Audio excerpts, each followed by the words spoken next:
এখান থেকে এভাবে একদম নিয়ে চলে যাও, ওদিক থেকে বলিস তো এখান থেকে নিয়ে চলে যাও পেছনে, ও সামনে আবার চলে এসে সামনে, এরকম করো ধরি, তবে তো ভালো লাগবে।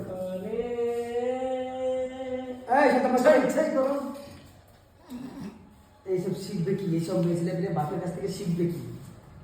এক্সপেক্ট করা যায় না। শিখবে না কি ভবিষ্যতে? কি দেখতে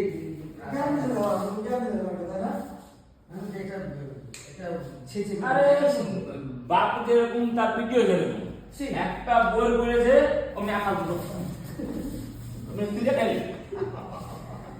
হ্যাঁ ক্লাব ক্যাফে তাই তো দেখি, ক্লাব ক্যাফে যতদিন দেখবো হ্যাঁ দাঁড়িয়ে লেগে খাবে, মানে বসে খাবে, তার একটা সিস্টেম আছে, একটা মাথায় একটা ব্রেন আর বই ডাইরেক্ট খাওয়া না কেবল হয় লাগনি খাওয়া, ওই খাওয়াতে জীবনে পেটবে না। খাওয়া আছে, কিন্তু দাঁড়িয়ে খাওয়ার কারণটা কি? আমি ওইটা বুঝতে পারলাম জনসাধারণের কাছে কেন দাঁড়িয়ে খাই? হ্যাঁ কেন দাঁড়িয়ে খাবে মানে একটা লিভে নিয়ে চলে যাবো দেখি খায় আবার